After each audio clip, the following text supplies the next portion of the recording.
You're listening to a 3CR podcast. 3CR is an independent community radio station based in Melbourne, Australia. We rely on the financial support of listeners like yourself to keep going. If you'd like to support diverse voices on your radio, go to www.3cr.org.au for more information and to donate online. Stay tuned to hear the rest of your 3CR podcast. Evil minds that plot destruction, sorcerer of death's construction, in the fields of bodies burning, as the war machine keeps turning, death and hatred to mankind, poisoning their brainwashed mind. Welcome to the Anarchist World This Week, broadcast across Australia on the National Community Radio Satellite. Listen to the Anarchist World This Week, Australia's sacred cow slaughterhouse. Listen to analysis of local, national, international events. Listen to analysis you'll never hear anywhere else.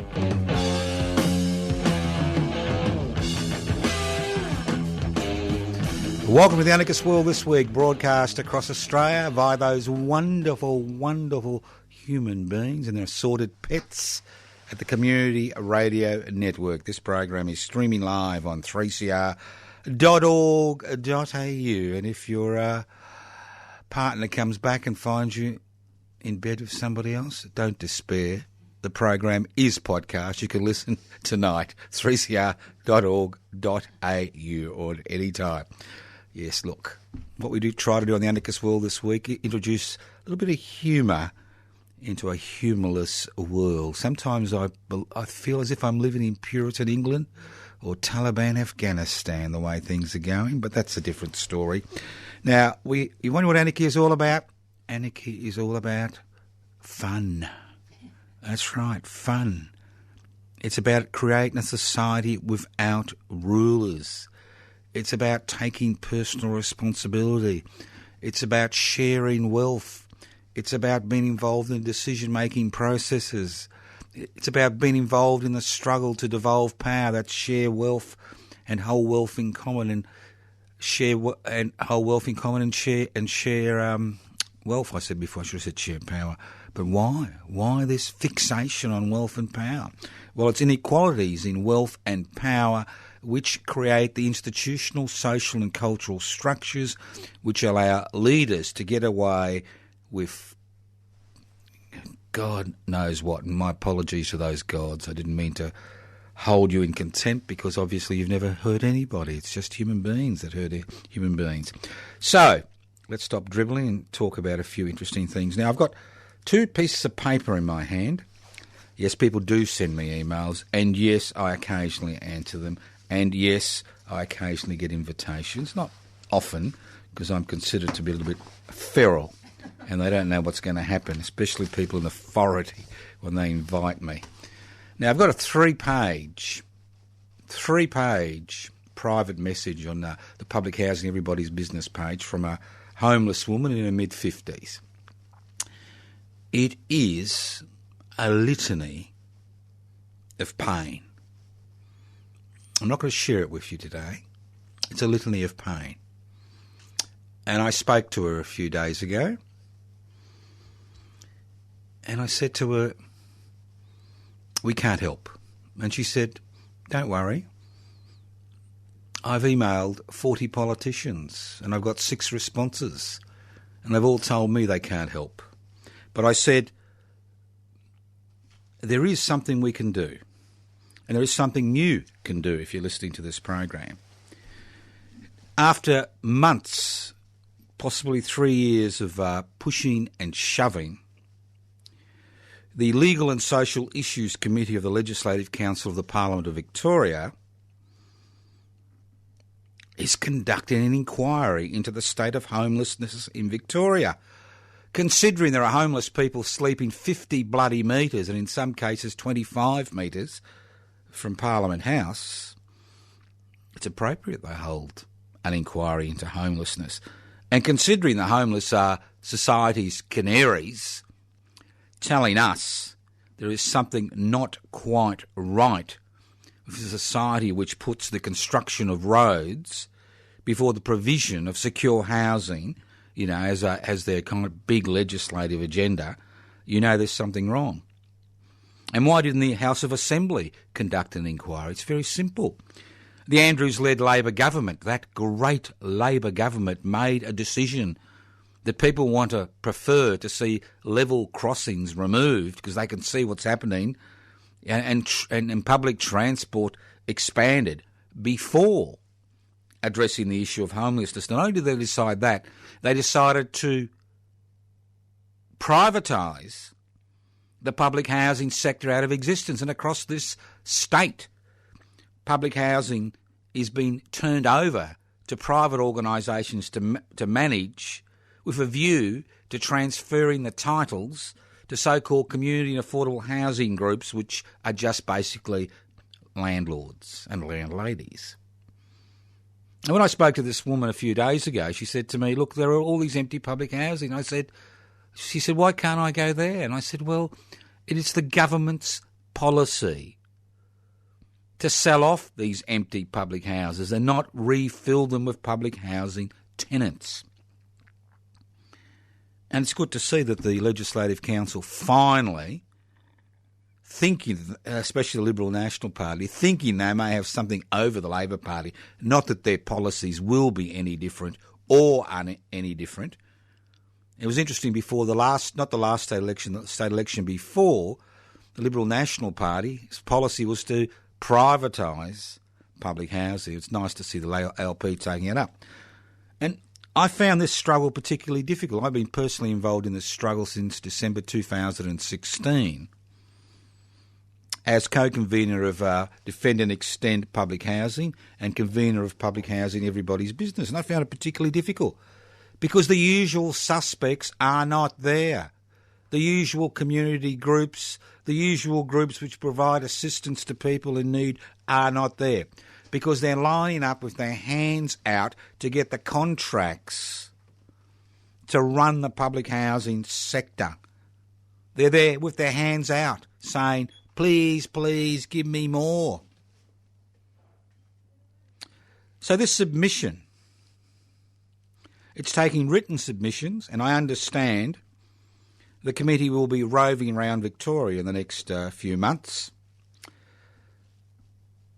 So if you want further information regarding the inquiry and how you can make a submission, that's right, you've got ideas. You can make a submission. You see homeless people every day. Go to Homelessness Inquiry at parliament.vic.gov.au. That's Homelessness Inquiry. HOMELLESSNESSINQUIRY at parliament.vic.gov.au. Go to that website, download the relevant documents and make a submission. Because what the state government would like you to do is not make a submission. They don't want public housing to be everybody's business. They want public housing to remain in the hands of those organisations which make money out of homelessness, which will make even more money out of owning and managing and expanding a private housing sector which is built on the blood and bones and the generations of workers who fought for public housing, not to be just emergency accommodation, but to be a mechanism via which people, whether employed or unemployed, who could not afford to enter the private housing market, had the ability to obtain secure housing at a reasonable cost, to provide a little bit of security for their children and give them some help in climbing that social elevator, which has been dismantled over the past 40 years during the deregulation, globalisation, corporatisation and privatisation so-called revolution that has swept over the world and Australia. Now, if you want to do something practical, which may not have any impact, but I think it does, being there constantly. If you in Melbourne, we are on the steps of the Victorian Parliament House on the 16th of October, the 23rd of October and the 30th of October from 5:30 to 6:30 p.m. And we have a very simple solution, a costed solution. It's very simple. If the Victorian state government and other governments around the country reap billions of dollars, $6 billion plus per year in Victoria, for applying a tax on people who buy a home, why shouldn't that money be quarantined for the expansion of the public housing sector? If that was done, it would have profound implications, not just for the homeless, not just for the people who are renting, but profound implications for society as a whole. One, if you've got a strong public housing sector, it introduces competition into a capitalist marketplace which is basically run by monopolies.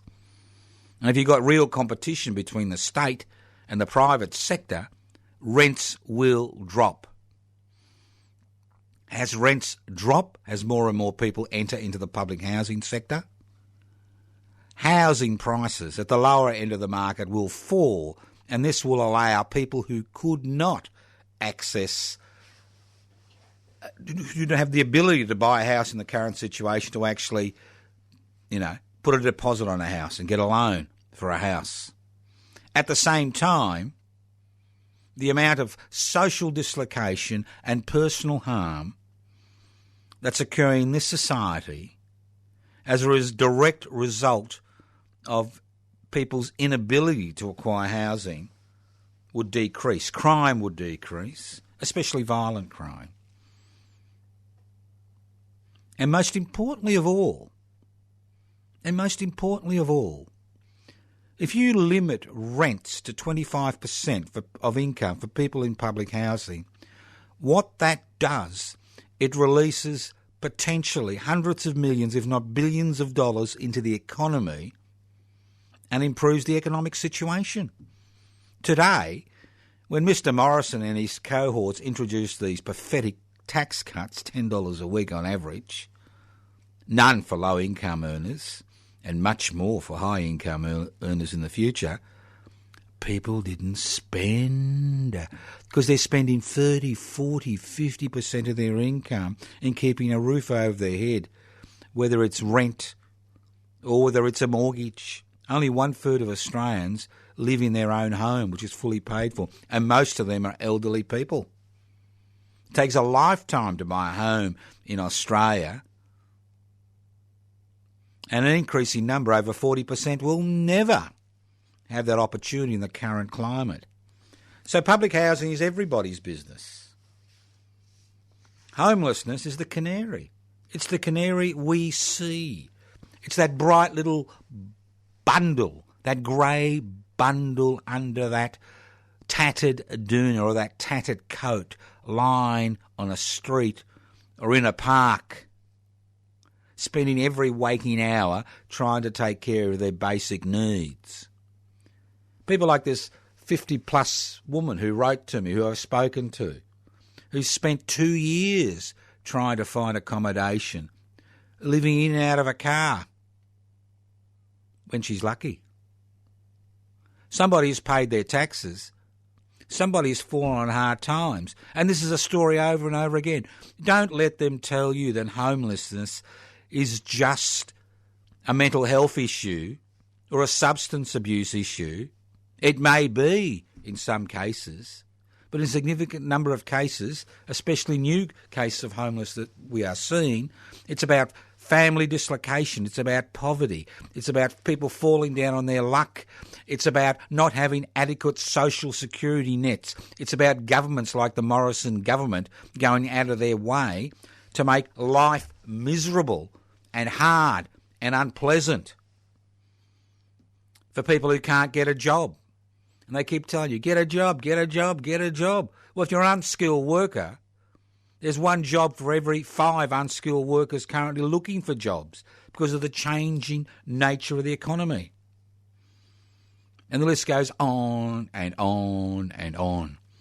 So if you want some further information, you can go to Public Housing Everybody's Business Facebook page or Defend and Extend Public Housing. Because when governments make decisions to ignore the plight of their citizens, to enrich those who already exercise power and have wealth, we have a recipe for disaster. You listen to The Anarchist World This Week, broadcast across Australia via the Community Radio Network. And if you want to do something about public housing, think about joining Public Interest Before Corporate Interest. That's PIBCI, P-I-B-C-I. Download the application form from PIBCI, P-I-B-C-I.net. Haven't got a computer? Don't despair. Leave a message on 0439 395 489. Contact name and address. We'll send you out an application form or 100 application forms. Haven't got a phone?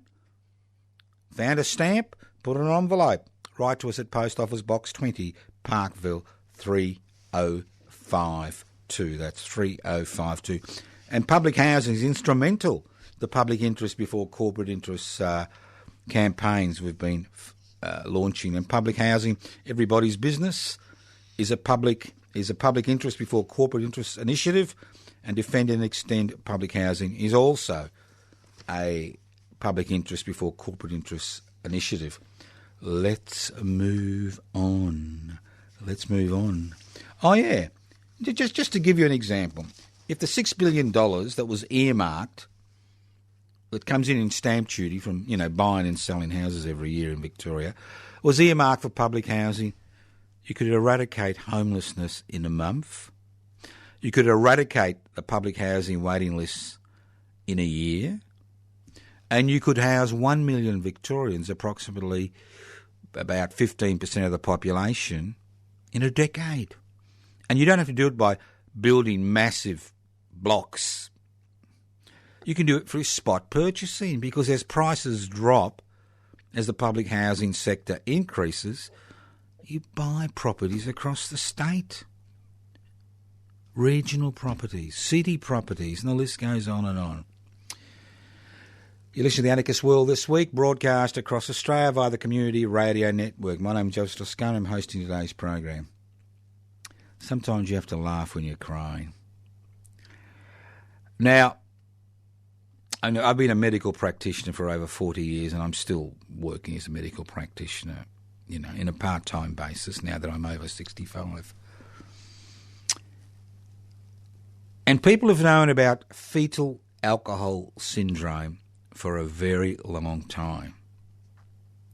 And especially in Indigenous communities and poorer communities where alcohol becomes a way of dealing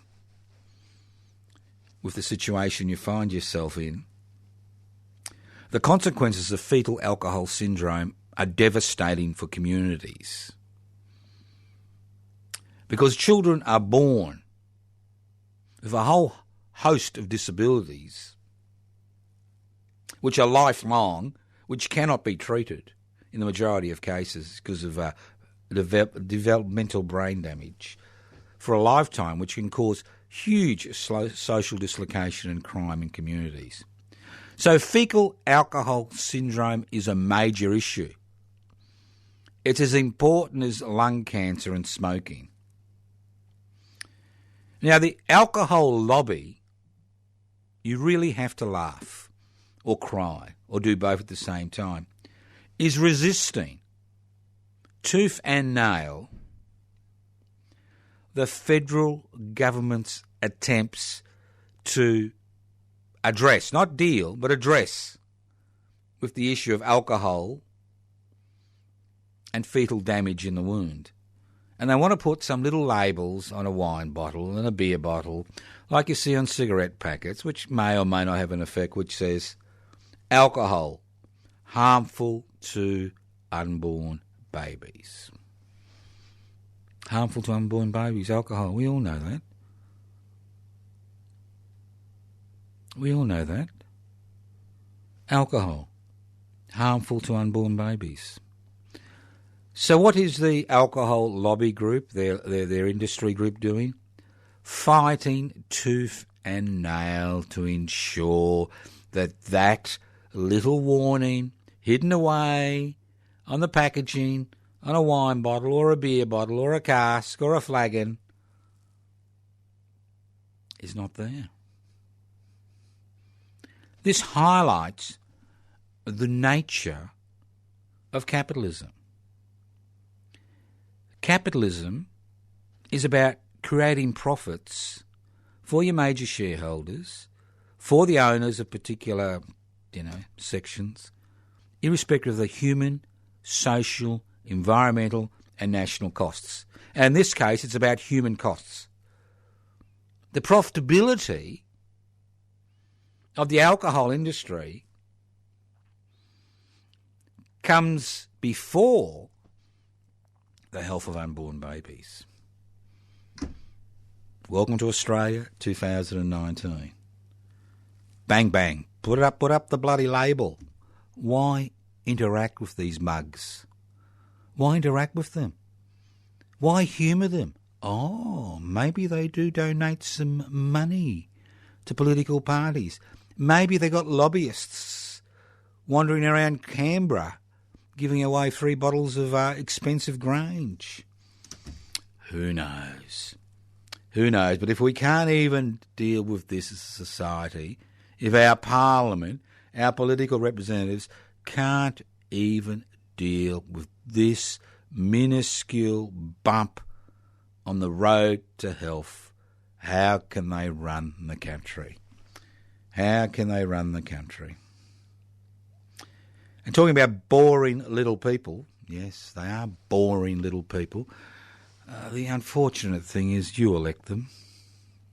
That's right, you elect them every time. Boring little people with boring little ideas which divide us on the basis of race and nationality and culture and language and income, and the list goes on. And we pay these boring little people a little bit of money and give them an office and all these wonderful staff who determine policy. And then we find that these boring little people are puppets. Our parliamentary representatives are puppets. I used to say Parliament is basically, it's the puppet masters manipulating the puppets. But now I've got the information. Now, sometime early this week, some poor little staffer in the Prime Minister's office pushed the wrong button on the computer. And these hundreds of pages of what politicians, Liberal National Party politicians, were to say when they were interviewed or spoke in public went to the media. And when you look at what's in this, you realise that these people are puppets. They have no independent thought. They don't represent the people they represent the political party. And the political party has such little faith in their ability, they send them out little notes every day telling them how to deal with the media. What are the buzzwords? What are the jokes of the day? And don't forget, it's always the Labor Party's fault. Although they've been in government for 6 years, it's always the Labor Party's fault. So don't forget to put that in your spiel. And don't forget when you're talking about people on New Start allowance, yeah, well, fine. We're not about providing a way of life. It's about getting people to work, give them the dignity of being involved in poorly paid, non-unionised, part-time work. I said that, not them. That's not in their script. So here we have these so-called independent representatives that are elected every 3 to 4 years, and all they can do is read from a bloody script. Extraordinary. Extraordinary. This is the Anarchist World This Week, broadcast across Australia via the Community Radio Network. This program is streaming live on 3cr.org.au. Did you notice last week climate extinction protesters? Did you notice them? You may have, you may not have. There weren't many, but there were enough. And it's quite extraordinary, isn't it? The character assassination, not unusual in Australia, the character assassination of these people who basically want to alert the world and their fellow Australians that there is a climate emergency, that if the politicians are not willing to address it because they've been given their little sheets about what to read from the mining sector, and that they do a little bit of peaceful direct action to bring the matter of a climate emergency to the public's attention. So what does the corporate-owned media, especially the Murdoch media, which is 90% of the media these days, or 80%, character assassination of the individual. Character assassination of the individual. Character assassination of the movement. Assassination of the tactics they use. But not once would they be willing to deal with the issues that were raised. Welcome to Australia in 2019. While our politicians jump up and down and praise what's happening in Hong Kong, when a few thousand people are involved in some peaceful direct action around the country, all they can do is jump up and down and assassinate these people character-wise because of what they've done. And they jump up and down and get on the corporate-owned media and the government-gelded ABC, singing from the song sheet that comes out of Dutton's or Morrison's office, telling us what horrible people these people are and that, if we had our way, we would deport them all. That's right. That's the new one, isn't it? Strip away people's citizenship. Strip it away. Deport them. Ignore Australian citizens around the world who find themselves in difficult situations of their own making or not of their own making. Ignore the plight of Julian Assange. Ignore the plight of the women and children in the camps in what's left of Kurdish Syria. Ignore them. Ignore them. They don't follow our political line. They're not real Australians, are they? They're just, maybe they've all got fetal alcohol syndrome. Maybe that's what explains it. They're a bit different. They're not Australians. I mean, there's deserving Australians and non-deserving Australians. The deserving poor and non-deserving poor, aren't there? That's the way these people think. Cruel, cruel, cruel. Whether it's asylum seekers, whether it's refugees, whether it's the homeless, whether it's people on New Start, whether it's people trying to join a union, whether it's just cruelty after cruelty after cruelty. Isn't it interesting? Mr. Morrison, born again Christian, member of the Hillside community, wanted to take his pastor to visit Mr. Trump, the great betrayer, okay? Wanted to take his pastor, I think his name's, I've forgotten his name, I can't be bothered remembering the name of the man who runs it. Obviously it's got to be a man who runs the Hillside Chapel, whatever it's called. And guess what? Even Trump's aides couldn't stomach the man. Even Trump's aides couldn't stomach the man and refused him entry as part of the Prime Minister's retinue. Isn't that extraordinary? Isn't that extraordinary? Now, Mr Morrison is trying to be a Prime Minister. He's not getting his hands dirty. Because, see, what you've got to do in life is you've got to analyse the way people are working. Because what they're trying to do is create some type of image. Because politics in a society where real power doesn't lie in Parliament, where it lies in the boardrooms of national and transnational corporation, is about image. It's about getting the corporate-owned media and the government-gilded ABC to sing from the same song sheet. It's about creating this image of the great leader, the born-again, the family man, the man who cares for those with money, obviously. He doesn't care about unfunded... He's not into unfunded empathy, because he won't fund empathy, will he? But that's a different story. So he's trying to build up this image as the Prime Minister, as a man like his pastor who says a word and we genuflect. We pray. We throw up our hands. We sing hallelujah. Morrison, the great Prime Minister. Morrison is a hack, a political hack. Don't forget he was responsible for the imposition of the current refugee policy.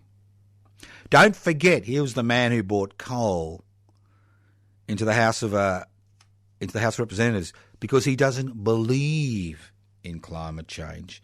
Don't forget this is the man who went to a Trump rally in Ohio and danced and jumped up and down, and he thought to himself, if only they would adore me like that. If only I could create that persona. If only I could divide society and get people to love me.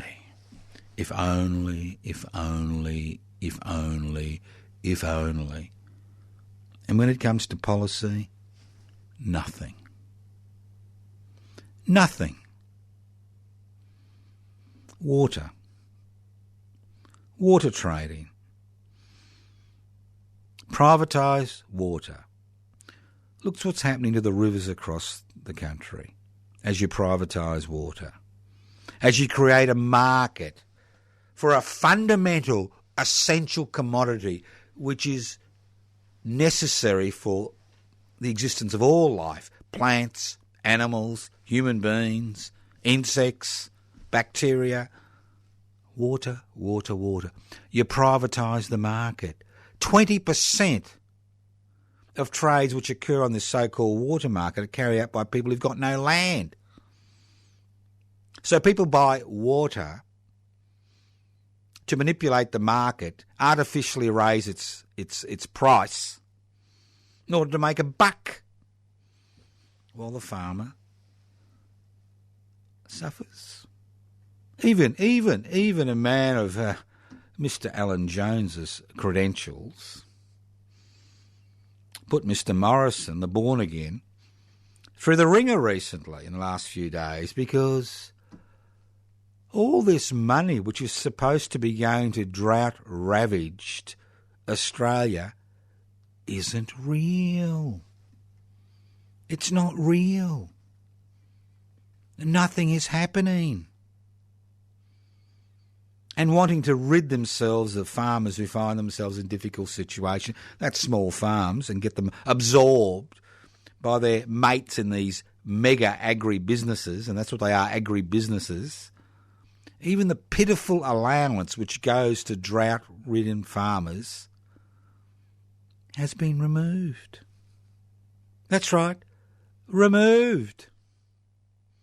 Well, we don't want the poor getting money, do we? Because, it'll just, we just need them to move away, go home, go somewhere else, buy a doona, go sleep on the streets.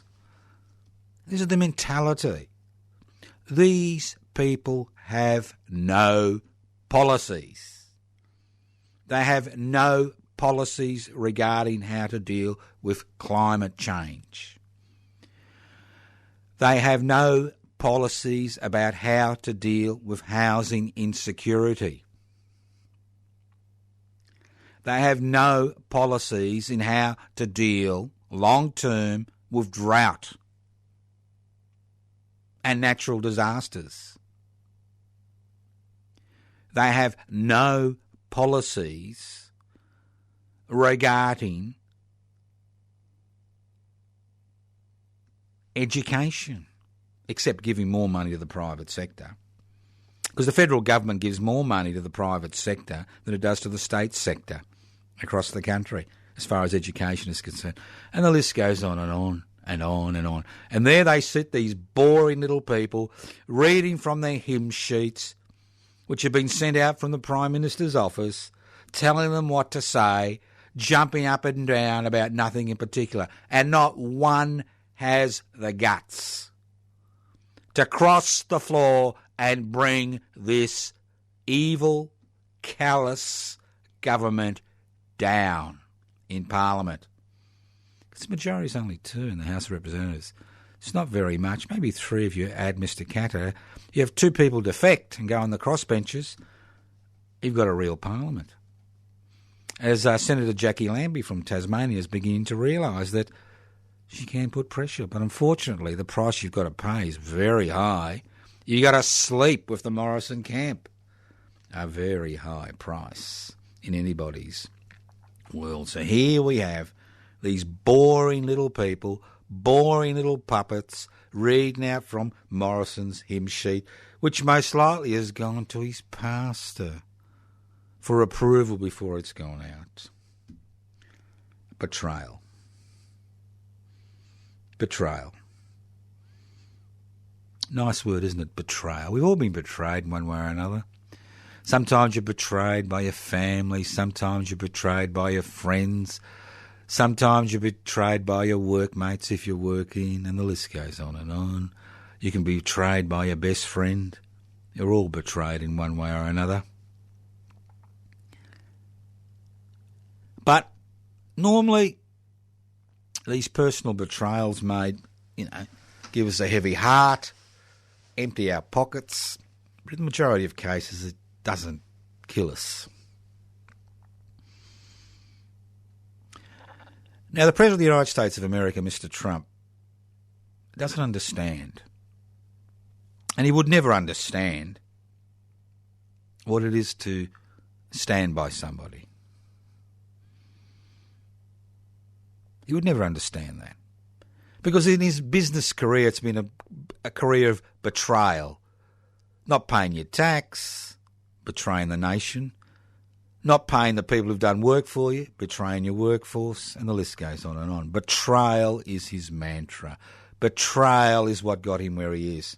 And now we've seen the human cost of that betrayal. Now, I understand Mr Trump wanting to remove US troops from around the world in wars that are not of their own making. And let's not forget that it was the ill-conceived invasion of Iraq in 2003 where Mr Howard went all the way with the US of A in that unfortunate invasion which continues to have ramifications apart from the millions of dead that has occurred through the creation of the ISIS. And the list goes on and on. That. And then we see that the Kurds, who've been fighting for independent nation state now for almost 100 years, were the only ones who were willing to fight Islamic fundamentalism, a little bit of support from the US of A. And they've lost over 10,000 people during that fight. Well, I don't mean they've been lost in the mountains, they're dead. D-E-A-D, dead. Brothers, sisters, uncles, aunts, mothers, fathers. Paid the ultimate price. And they carved out of that wilderness in northern Syria a democratic, direct democratic,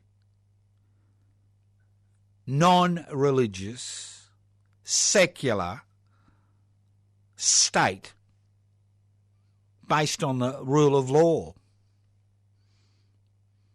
And in many regards, they are, or were, direct democracy in action, one of the most forward-looking places on the planet, the most forward-looking place in the Middle East. And what do they get for their loyalty? They get stabbed in the back, and they're forced to go into a coalition with their former enemies from the al-Assad Syrian dictatorship, which has been allowed into northern Syria to try to protect them from the Turkish invasion which is occurring, which is a direct consequence of the United States' decision to pull out troops without coming to an understanding with the Turkish authorities before it occurred, knowing full well the disaster. Now, this is not just a disaster for the Kurdish people. It's not just a disaster for their egalitarian revolution. It's a disaster first and foremost for the United States of America, because they can't be trusted. You cannot trust their word. And all those Australians who think that the US will come to our defence as a nation state if we come under attack, think again. Think again. Betrayal is the name of the game. People staring you in the face, telling you sweet platitudes while stabbing you in the back. As the number of US troops increase in northern Australia, as Darwin becomes a potential nuclear target, as the activities at Pine Gap and other secret US bases in Australia increases as they pursue their genocidal wars, don't think that they're going to come and protect you for the sake of protecting you. This is a government which eats, feeds, needs betrayal to function. You're listening to The Anarchist World this week, broadcast across Australia via the Community Radio Network. This program is streaming live on 3cr.org.au. The program is podcast. You can access the podcast by going to 3cr.org.au. The program is broadcast around Australia via the Community Radio Network.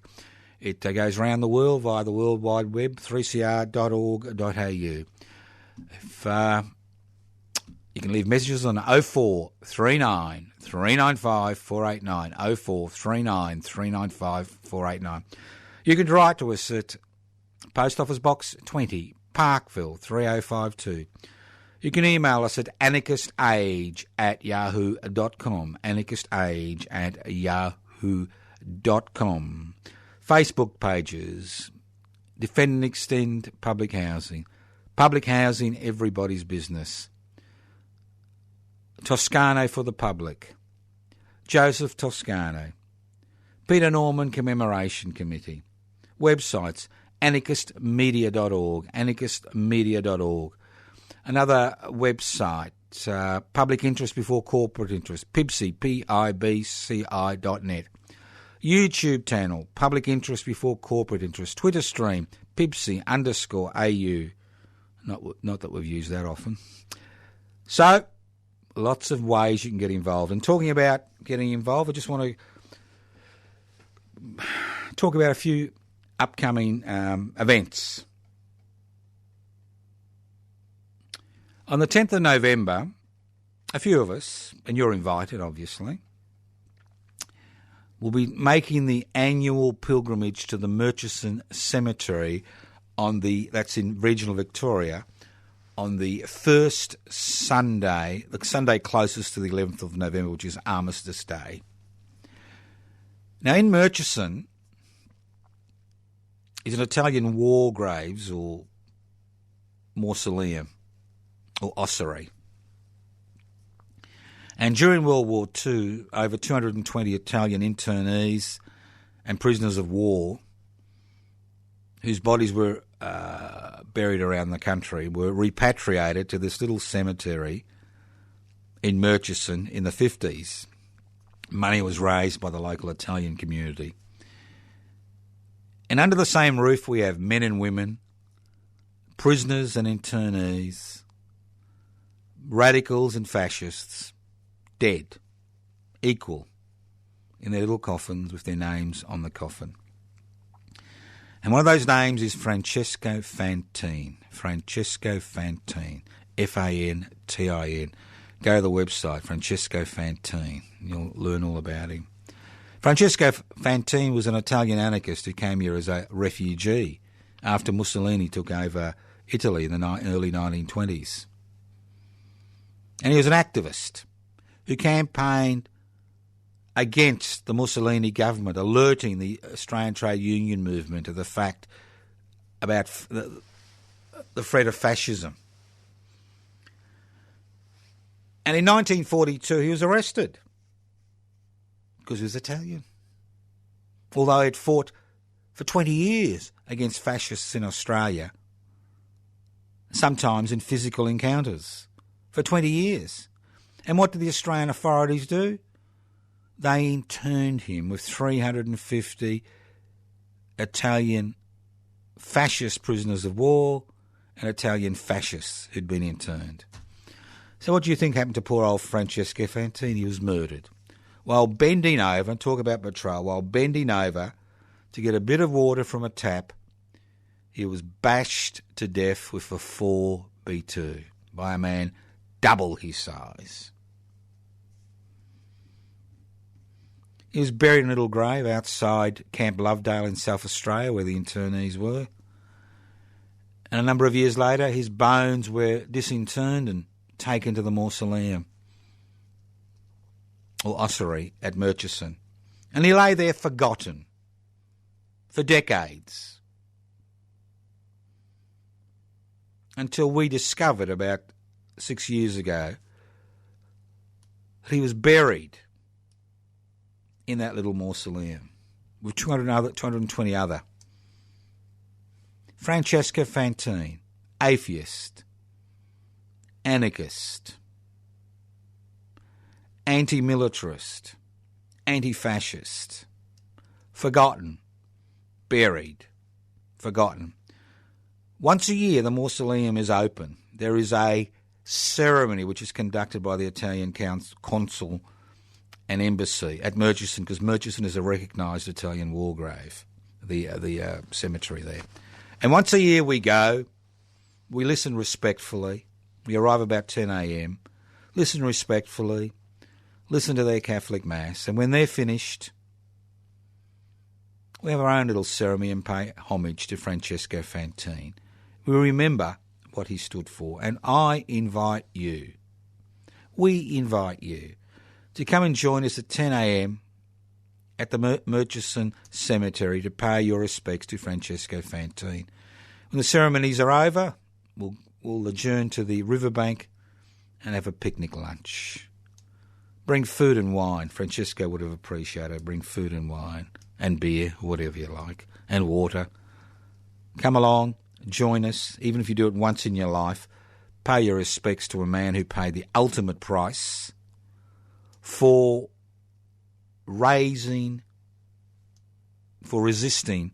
the spread of fascism, the same type of fascism we see spreading today. Listen to the Anarchist World This Week, broadcast across Australia via the Community Radio Network.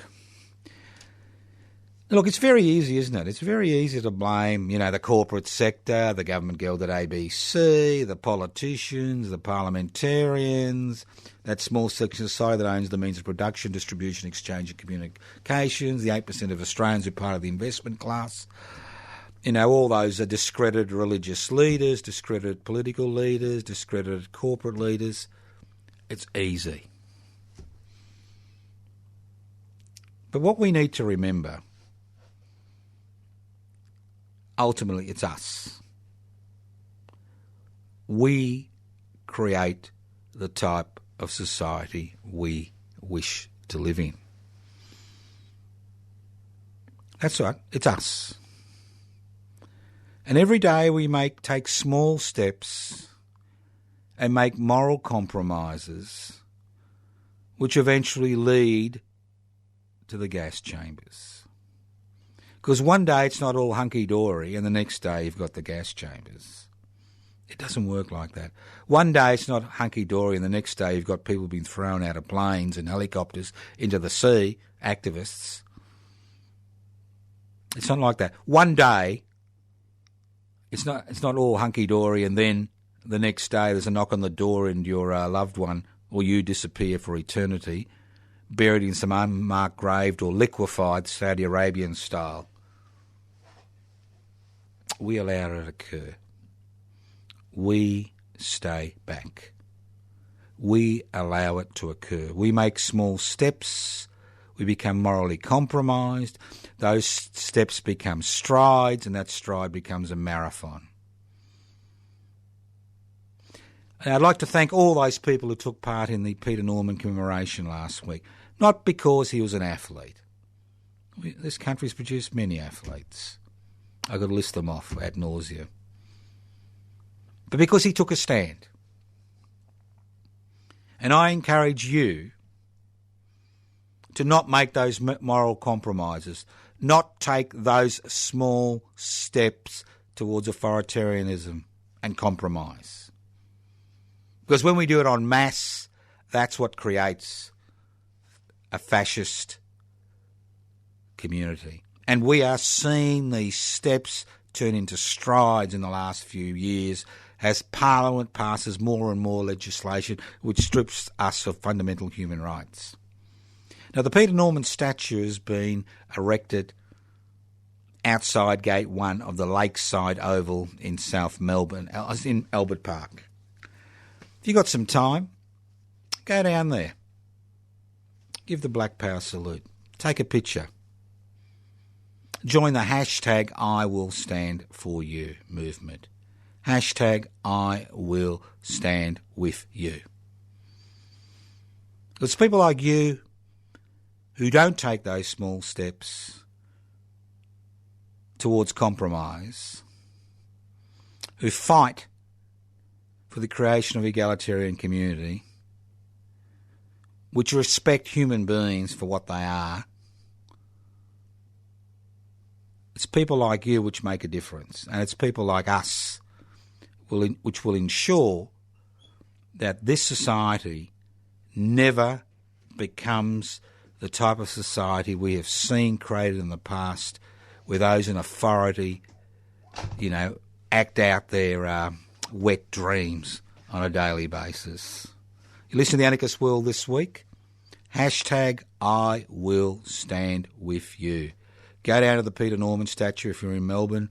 Make it part of your tourist itinerary. Stand there, give the Black Power salute, put it on the hashtag I Will Stand With You. Let's get thousands of these up in the next few months. Thank you for listening to The Anarchist World this week, broadcast across Australia via the Community Radio Network. This program has been streaming live on 3cr.org.au. That's 3cr.org.au.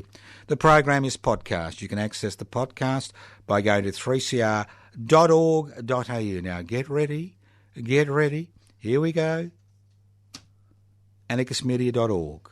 Pibci, PIBCI.net. Francesco Fantine webpage. Facebook pages. Joseph Toscano for the Public. Peter Norman Commemoration Committee. Public housing, everybody's business. Defend and extend public housing, and the list goes on and on. YouTube channel, Public Interest Before Corporate Interest. Twitter, Pibci, PIBCI_AU. And if you ain't got a phone, 0439 395 489. And if you ain't got a phone, you can always write Post Office Box 20, Parkville 3052. Email anarchistmedia.org or info@pipsy.net. Thank you once again for listening to The Anarchist World this week on your local community radio station. Next week, I'll be talking about the celebrations we have planned for Tuesday, the 3rd of December in Ballarat to celebrate the 165th anniversary of the Eureka Rebellion. What does the Eureka Rebellion mean to you? What does it mean to me? And don't forget, nominations for the Eureka Australia Medal close soon. Send in your nominations to anarchistmedia.org. Send in your anarchist age at anarchistage@yahoo.com. anarchistage@yahoo.com. Listen in to the Anarchist World this week on your local community station next week. My name's Joseph Toscano. I've been hosting today's program. Listen in to the Anarchist World this week in its 41st year next week on your local community radio station, courtesy of the Community Radio Network.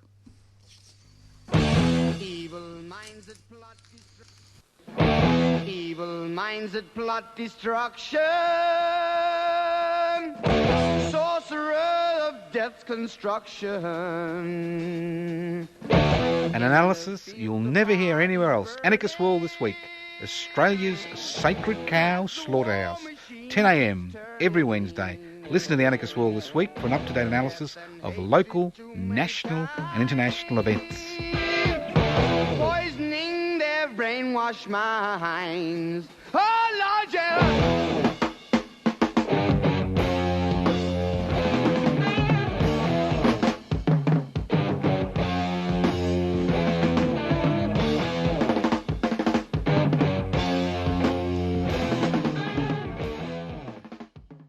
You've been listening to a 3CR podcast produced in the studios of independent community radio station 3CR in Melbourne, Australia. For more information, go to allthews.3cr.org.au.